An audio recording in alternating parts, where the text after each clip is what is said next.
Said, Terry, you got to tell Madge, man. Didn't happen. Didn't happen. All right. Nice to meet you too, Lee. You still doing that press release thing, or have you given up on that yet? Nah, I'm still doing it, man. Oh, Yeah, man. I've got to prove you wrong, so I got to keep doing it, man. Links don't matter. It's all about colors. It's color It theory. is, yeah. You know, you got to stick with the warm hues and in the blue range. Figure that one out, and you get bonus points. How you get a warm blue? What are you drinking there? Coffee or No, it's just tea. tea? Black It's tea. yeah, it's pu'er. We have different teas that we drink on different days. Just kind of keep it fresh. Nice. I don't do the coffee thing. I don't like bitters. So I've never, everybody's like, you want, coffee, you can put cream and sugar, da da da. I was like, then it's not coffee, it's cream and sugar, Well, welcome everyone to another episode of SEO Fight Club. We have an announcement for something that's coming up. So you have seen Madge before on our show. He's the person we usually direct press release questions to. He is going to become our channel's first official sponsor. So we're setting that up and figuring out how that's going to work, because we've never had an official sponsor before. So thank you, Madge, for helping support the initiative. But to keep kind of the purity of what we're doing kind of at the core, it's not a traditional sponsorship. It's instead going to be a collaborative research project in hopes of getting new content and information and testing in the area of press releases out into the community. So we want to further the discussion. So the way the sponsorship works is it's not an exchange of money. It is access to resources so we can test and vet and share results. So Madge has agreed to give Lee, myself, and Clint each our own pool of press release resources to go off and independently research. So we're each going to conduct our own studies in our own ways using our own tactics. And then we're going to come back and share our results and talk about what we did and what worked and what didn't work, and get feedback from Madge on those things. So it's going to take a little time to do this and to get this type of content, but we've noticed in the comments over the past year that people were saying they were trying press releases and they weren't seeing the results we were talking about. And so somewhere out there, there's a disconnect, or 2 or 11. And we want to kind of, share what we're doing and how we get the results we get, and show what we're seeing, and hopefully find out more about what the community's doing and where things are running off the rails, and just doing what we do best. Let's get to the heart of the matter. So Lee, what do you think about this new development? Well, I want to applaud this, because there's something that, people may not be aware of. And, when you told me about this yesterday, I thought, that's cool.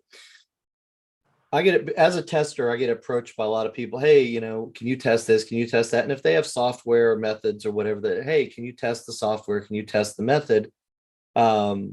Which, is kind of funny. First off, they want you to work for them for free, because I can't test everything under the sun. It's just not enough hours in the day.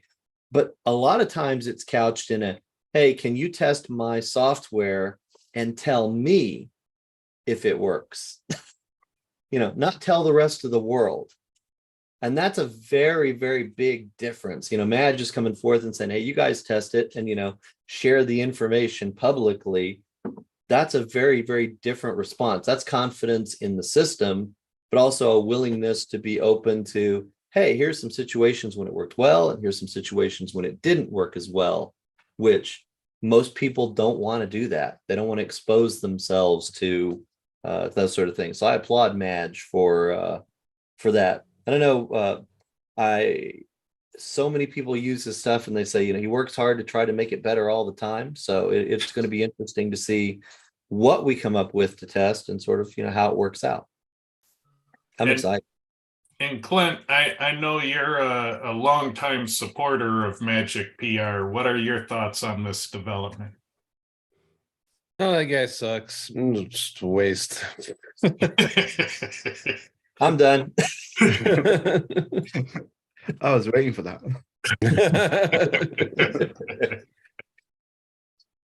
Excellent. So, that's coming up on the channel. So you're going to hear more about Magic PR because he's putting a lot of skin in the game on this and giving us these resources, some of which are quite expensive, some of which are not. And so that'll be part of what we talk about in the coming weeks. But yeah, this is going to be interesting, and probably at some point here, I'll give you a fair warning. I'm gonna burn out on what I'm doing, because running a YouTube show wears you down. And Madge very generously offered to do a show on press releases and what's new and what's coming and how they work. And so at some point here, I'm gonna, get pretty burned out, and I'm gonna let him come in for an episode and show us all about the world of press releases. So you can expect a press release show in the future as well. So with that, let's get into talking about the news. So one of the things that's come up recently for me is, again, the URL parameter tool. And I am still kind of in shock that Google just retired it, but I'm also in shock in the claims they made when they retired it, in that they stated that they're really good at figuring out which parameters to use and which to ignore. But things like an add to cart link, where add to cart is in the URL and it's kind of like the #1 link Googlebot should ignore. Like any engineer should say, well, the add to cart, Googlebot does not need to look at shopping carts. You would think that the URL parameter 101 level stuff would have been handled like they claimed. Like Google's good at detecting which ones it should ignore. And so is it? And I can still search for add to cart in URL plus any product keyword and find these stores that Googlebot is adding and removing products to the shopping cart. And it's everywhere. There's thousands of them. If you're an SEO looking for SEO clients, you can pretty much search in Google and find these people and let them know they have an indexing problem. Because if Google is adding and removing to cart, they're not crawling the whole website. They're adding and removing to cart, running out of crawl budget, and leaving the website 5% indexed. So if you learn to solve that one problem, you can find thousands of customers that have that problem by searching in Google, because Google lied about having their shit together with the URL parameter tool that they retired. And, I'm just in shock that like the rest of the world just kind of agreed with Google that, they're super smart, so problem solved. And the tool went away and websites everywhere broke in this regard. And nobody really knows SEO well enough to, to say, oh, my business has this problem now. There's only a small number of people who care to even look. What are your thoughts, Clint, on this issue? Do you think it's like a stupid issue or non-issue, or What do you think about it? Well, for most people, it's a non-issue unless you have navigation on your site that relies on parameters, and then all those start getting indexed. You're using jump links effectively, and those start getting indexed, and then they competing with your URLs, and that freaks people out sometimes. In regards to what you said about being shocked that people just openly accept that, oh, we got this handled and Google's in Wonderland. I mean, I'm not shocked at all, like at all, that there's that group of people that, you know, profess it's awesome and Google's going to fix it for you. And I mean, I don't know how much evidence you have to show people to say, hey, that don't take what they say as fact. You have to test it. I mean, what else do we got to do? Do we have to go burn down Mountain View or test Google inside of their lawn, or what's got to be done to get people's attention to say, you know, just because John Mueller or Gary Elias or all those people say that that's what's happening. I mean, as far as I know, both of them live in Europe and the search team is in the United States, the primary search team. So how the hell would they know unless the primary search team tells them? And then all of those departments are all compartmentalized intentionally to protect the algorithm. So they're not going to give those to everything. So why do we as a community just take them at face value and, yep, Google can find parameters, or Google can find bad links, or Google can stop negative SEO. You don't have to worry about it. You know, that's all BS.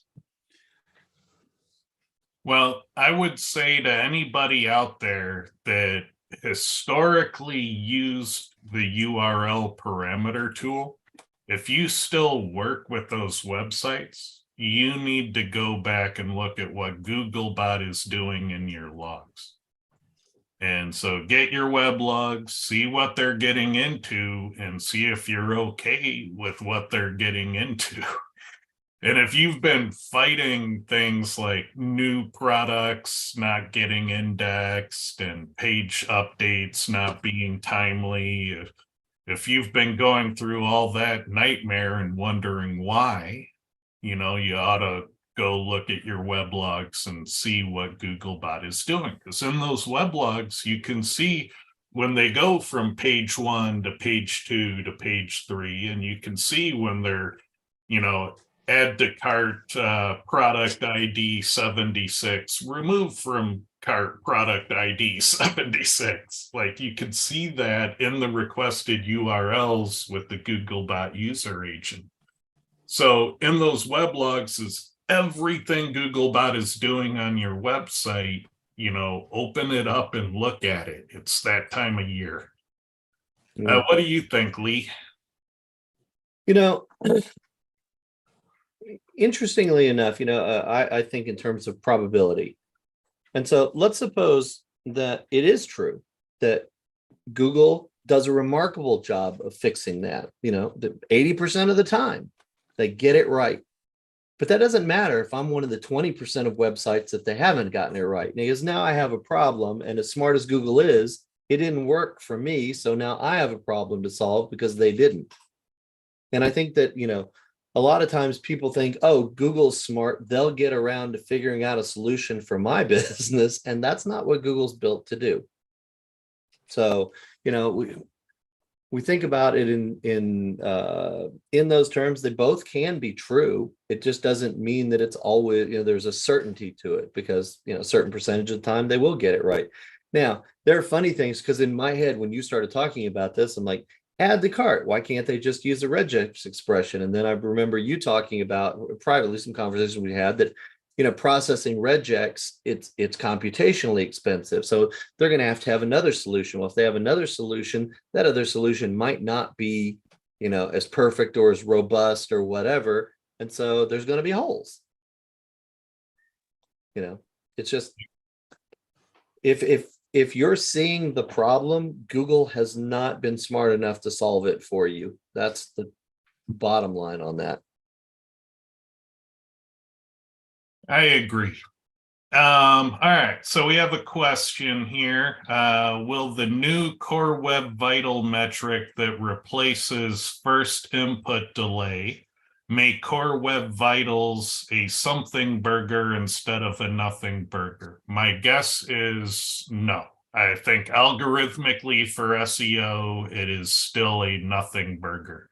Now, for CRO, for making a website that is pleasant or acceptable to use on a 3G cell phone network while somebody is standing at a bus stop, that's important because you send out your email mailing list saying, hey, buy our daily special. And they're at the bus stop when they get that email, they click the link goes into the website on that mobile connection. And their ability to add something to cart and check out without it being a hair-pulling, frustrating mess is going to mean the difference between proper conversion rate or abysmal conversion rate. And so the reasons you want to do those types of things, they tend to be more about having efficient experience. It's not necessarily about the algorithm and efficient ranking. So two separate pools. So, I don't want to say don't ever work on the efficiency of your UI because you do want to do some of that.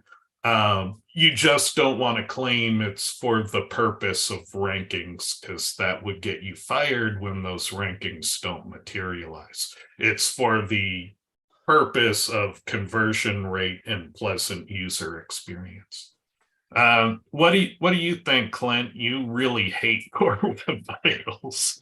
Well, if you understand what that new metric is checking, what is checking by default kind of negates it to being an SEO factor, because it would require Google to effectively analyze, navigate every element of a web page at a regular basis, and they're just too much to do that. So they're not going to do that, right? So then they base that metric off of feedback from Chrome, and a lot of people are migrating off of Chrome, in my opinion. Like Safari has gotten really good in Mac now.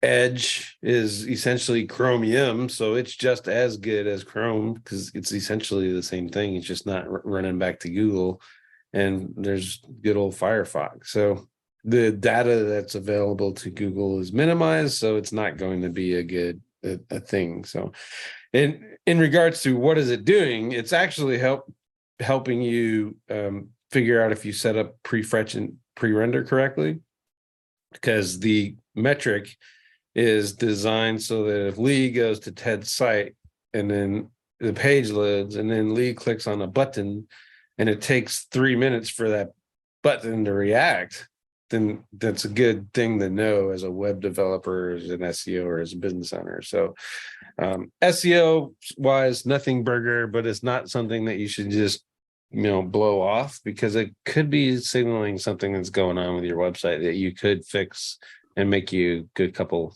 extra bucks. So So Lee, what do you think? I always love when we manage to break apart CRO from SEO, because we know that lorem ipsum sites can rank very well. Rank number one, they convert like shit. Everybody that I've talked to that is ranked a page like that. I was at a conference both last week and this past week with Terry Samuels, and we got to talk about a website that he's done where it's not just one page one blank page that he's ranked, but multiple blank. A good chunk of the entire site is blank pages that are ranking very well. He's got hundreds of keywords that the damn site ranks for, but it doesn't convert well. So we were talking about some ways of potentially to get it to convert well, even with as a blank page. Is there something that we could do that wouldn't violate the blankness thing, but would still allow him to get the, the click, the call, something like that. So, Yep. but, CRO and SEO are different. I think Clint's ranked some lorem ipsum and random alpha type pages. What kind of call volume are you getting on those, Clint? Tons, man, making millions. So I'm doing it wrong. Clint's the guy that's cracked the lorem ipsum conversion thing. Well, if you are tuning for Core Web Vitals, what all of the Core Web Vital service providers don't want you to know is that the easiest way to get good scores is just to change your themes until you find one that gets good numbers. So lowest cost way to get good Core Web Vitals is find an efficient theme. And then if you have to work with the theme you got, the hero image, the loading animations, and any autoplay video and video players, those tend to be like the three big common things that go wrong with Core Web Vitals. So fix those and you're off to the races. Yeah, and TreePad asked, if we can share the website, which has the ranking of the blank pages. No, because it's a private test site and he doesn't want people mucking with it. So sorry. To that case in point is not just one person. That's smart testing. Never give your testing pages away unless you know that 100% you're not going to do anything with that test. Like those pages anymore, right? I show the pages in SIA, but because so often we never did, but we're never going to use that again, and we're probably not going to revisit that test. If we know we're going to revisit that test, we don't give those pages out. That's just good security, test security. So it's not we're going to protect our stuff and we're just telling you we tested it, because we're telling you no, because we don't want you going there and dicking with our tests, which does inevitably someone will do. Yes. Yeah. Science wise, let's talk about the science of that. Does a biologist or a chemist, do they let you handle the Petri dishes? No, of course not. They will share their results. They'll tell you how they conducted the experiment, but you do not get to handle the Petri dish. And so with SEO testing, getting to handle the web pages is the same thing as handling the Petri dishes. It's a no-no. Get your hand off my dish. Yep. But it's pretty. Yeah. We'll tell you how to reproduce our results, but you have to get off your lazy ass and test for yourself. So you don't get to be lazy saying, no, give me your Petri dishes. That's not how science works. All right, next question. Hey, Madge, any tips for doing press releases in the UK?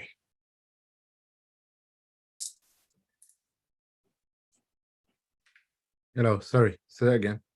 Any tips for doing press releases in the UK? Do they mean from a publication point of view, or is it just in general? Is there anything different with UK press releases versus US? Not really. The publications in the UK, unfortunately, are very expensive. You've got to go to them individually. And the US, you could get a handful, or you can get 100 to 500 publications, whereas in the UK, you've got to go to each one separately.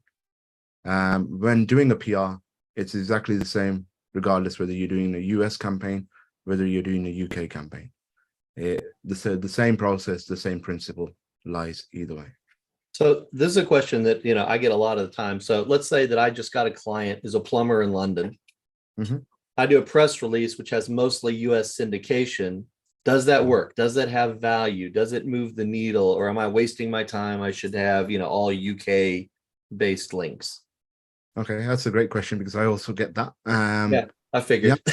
It still does move the needle, because the publications have authority. You've got relevance because the press release is relevant to your niche. Okay, it's been written about you, the brand, and the industry you're in. And because the sites have relevance and traffic and power, authority across the board, they will move the needle there. And again, it depends on what you're trying to move, whether it's the brand, whether it's the local keyword, or whether it's the GMB.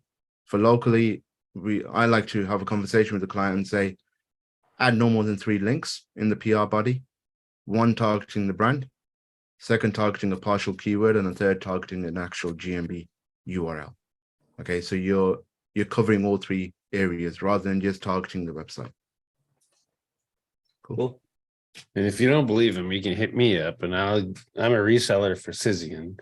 So I syndicate press releases for corporations. And Madge and I looked into using Sysian to syndicate to UK sites, and it was like $3,000.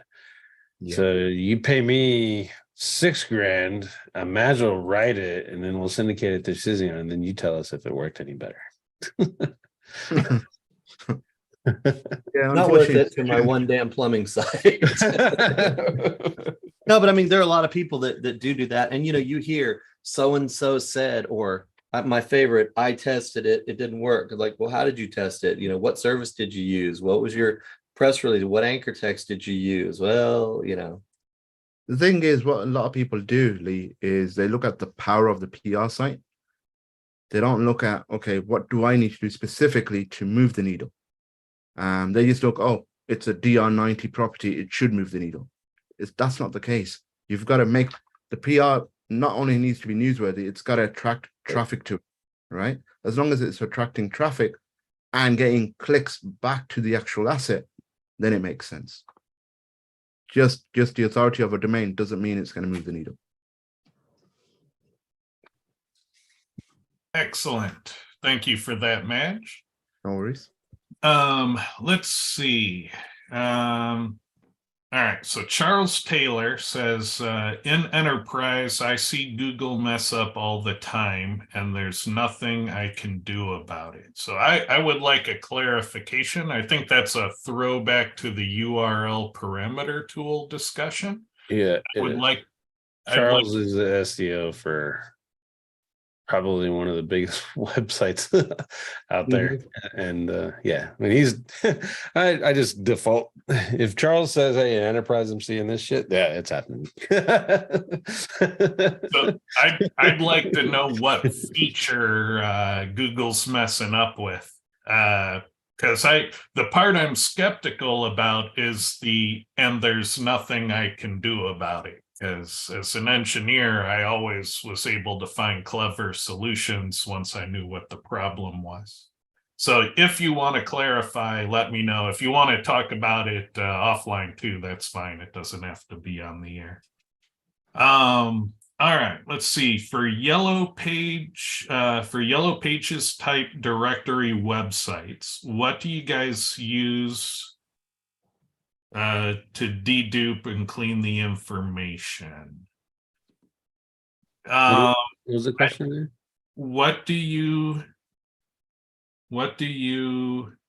The phrasing is weird. So I think For yellow page type websites. Say it again.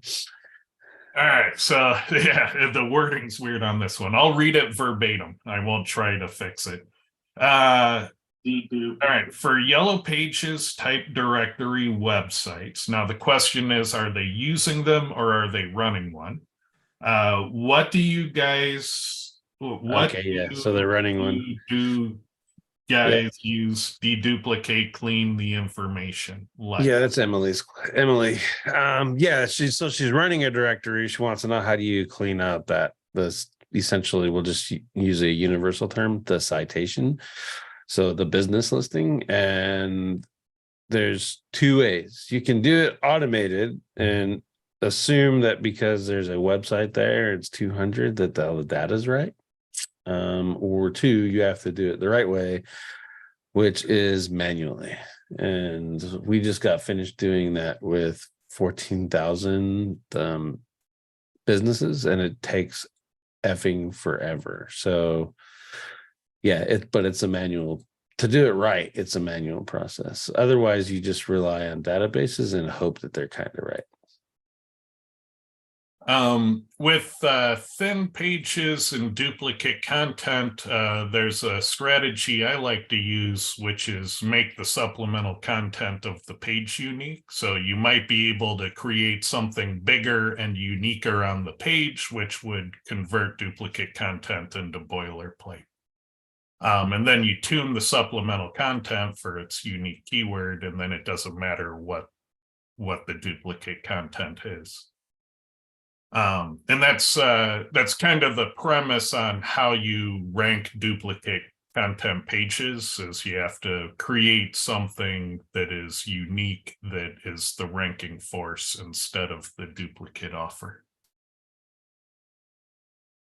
All right, so in a Cora report, how do I read and use the charts tab? I have a hard time understanding. All right, so the charts tab, the main reason you might want to use it, and most SEOs never use it. The main reason you might want to use it is if you have to convince, say, a management team or an engineering team that the change you want to make looks like it'll have some value. And so the charts show you the correlation with rank position in Google and the factor measurement. And so if you imagine those charts, so you have your y-axis and you have your x-axis, and on the x-axis, you have your page number in Google, page 10, page 9, page 8, page 7, all the way to page 1. And then on the y-axis, you have your measurement of how much of the factor there is. So we're looking at the average factor measurement by page. And so if you see that line is going like this, so page 1 is here, page 10 is here, the more of this factor you have, the closer to page 1 you tend to rank. And that's why we like those negative correlation coefficients, because the slope of the trend line has a negative slope. So normal SEO factors have a negative correlation coefficient because it describes the trend line. I hate it in the SEO studies where they fix that for no reason. And they tell you that all their correlations are wildly positive, which if it looks like this, so page 1 is here, page 10 is over here, the more of this you have, the worse you tend to rank. You don't want to claim a good factor has a strong positive correlation with ranking, and so I always find it weird when the SEO studies out in the world fix the correlation coefficient so it looks right, because that's not what it means. But yeah, all we're doing is plotting the average factor measurement by page and showing you the correlation that we saw, which is why we showed it and made a recommendation in Cora. And so I like to use those charts in a yet other way, but to date, I'm the only person who's ever done it. I will get the same chart for 4 different reports. I'll get entities and sentences for Seattle, entities and sentences for Tacoma, for Olympia, and for Bellevue. And I'll show how the tuning standards change in all those markets for the factor. And oftentimes what I find is I have assumptions that because Seattle is the biggest municipality in the area, that that's going to be the hardest one. But it neglects the possibility that Clint Butler used to live in Olympia. And so, man, is it ever harder than Seattle. And so that is, another way of using it for an audit is to compare factors and targeted markets. And, someday I should just make a tool to make that easy, where you put in the markets you want, you put in the factor you want, and you get a 4-up of all 4. That would be a really cool tool. I should put that on the to-do list. All right. There was another way to use those, and there is this cool piece of software, little tiny thing. You just give it a Cora report, and it created an HTML page that listed the top 10 factors, their charts, and everything for a specific website, and you can send that link or that HTML file to prospects. I forget the name. I think it's like Cora Outreach or something like that. That thing was awesome. Nobody used it. Yeah, we can revisit that. I'm not opposed to taking something like that and putting it inline in Cora, like the volatility tool. But yeah, it got so low usage, I can't maintain the installers and updating it independently. So there's probably an argument to just bring it into the Cora application itself, so I don't have to ever build installers for it. Well, the tragic thing about that was I didn't use that thing before. And then when I was ready to use it, because I found out that Clint Butler has unique ways of taking any HTML page and weaponizing it. I was like, oh, I want the weapon. And then it was down. So I'll throw my 2 cents in and say, that would be a cool tool to have. I agree with Clint. And I hate agreeing with Clint about anything. So Yeah, so I'm not opposed. I hear you, but we have to figure out a way to make it tenable. yeah.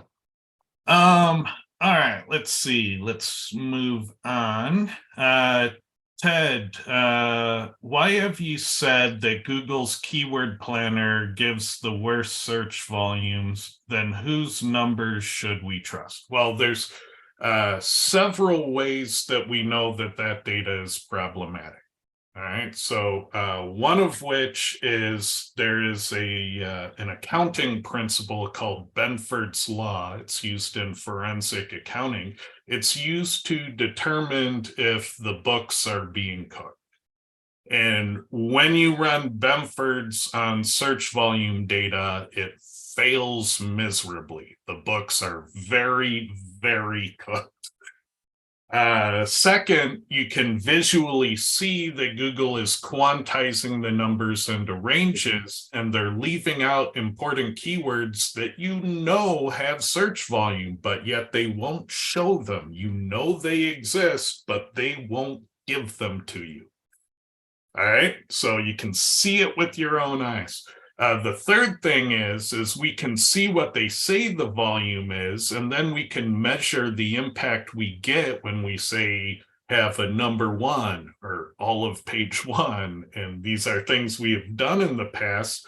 And the volumes we get, sometimes they blow way past what they said they have. Sometimes they never get anywhere near what they said they have.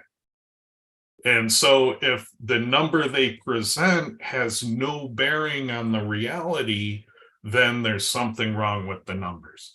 And then the final way is through comparison through other markets like the Bing marketplace.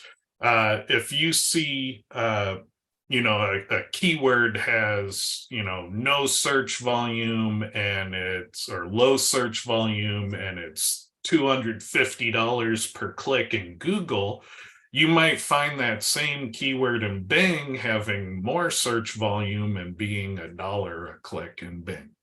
And so if a targeted click, if somebody typing in a term and seeing an ad is worth something, sometimes you can do the arbitrage game and not pay $250 a click. You can pay $1 a click.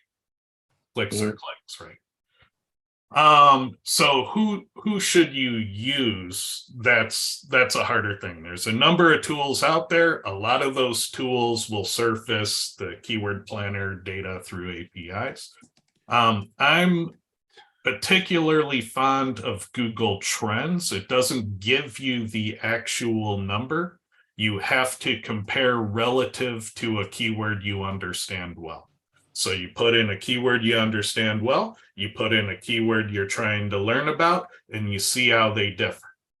And so if you were an online retailer and you're like, oh, I have a Pokemon t-shirt, so I'm going to put in Pokemon t-shirt, spelled T-shirt, all one word, all lowercase, spelled T-shirt, spelled T shirt. You'll see that those get different search volume. And Google is a broad match system, so people will say, why does that matter? Aren't they all just synonyms? Well, they have different search volume, and they also have different exact match context. And exact match context is a part of the ranking score. So this is why the keyword Seattle plumber and plumber Seattle are not the same thing. They're close, but they're not the same thing. When you switch those up, the order shifts a little bit. And the main reason we think that happens is because the exact match changes. Did you say Seattle plumber more than you said plumber Seattle on your page? And so you want to consider that there's opportunity in there. And a lot of people usually don't target the best opportunity for those very niche down keywords. And so you want to do that. And there's no hard and fast rule. Like if you're searching for frisbee or frisbees, you know, sometimes the plural is the better opportunity, but it's not always the better opportunity. Because with coffee mugs, people want selection. With frisbees, they're looking to get one, so they tend to type in just frisbee. And so that type of psychology will keep it switching from plural or singular being the best one to target. You can't just make a blanket rule. Lee, what are your thoughts on lying data? Well, you know, the easiest way, and you're right about that, and all of the various tools that give you keyword data all have inherent problems baked into them, which make them varying degrees of inaccurate. But I think one of the things that people can do just to see for themselves is if you take, you know, city plus service, any sort of keyword like, you know, city plus plumber, and you do it for like the top 30 cities and feed that into Keyword Planner, whatever tool, a certain percentage of those are going to come back with zero search volume. You're like, wait a minute, they don't search for plumbers in Seattle? You know, so you can see for yourself that the data is inaccurate, or, you know, there's no way that the search volume in Tulsa is 10 times the search volume in Los Angeles. You know, there's just not that many people. There's not that many, you know, plumbing emergencies in that one location. So Google has its reasons for obfuscating the data. You know, generally speaking, it doesn't want to show SEOs what the best keywords are. So we have to figure out other ways of figuring those things out. But you can see for yourself, just, you know, run things like that through any keyword tool and just see what the differences are. And you'll find certain percentage of time it'll come back with zeros in places where you know that they're, you know, that's a lie. Any thoughts, Clint? Nope, nothing to add. All right. Let's see. In a Cora report, how do I use the deficit column? So the deficit is how much you're short. So Cora deals in measurement facts. A measurement fact is like the table is 3 feet tall. We can have a discussion about whether or not that's a good height for a table, but we generally don't debate the height of the table. You measure it twice, pick a margin of error, call it good. And so Cora is like a tape measure. It's literally saying your chosen competitors used your factor this much more than you did.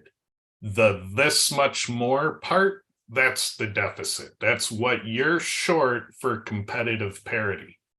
If you're using the maximum deficit strategy, what that generally means is that deficit column is what you need to get a tie for first place in that factor. You would actually have to exceed that in order to take the lead.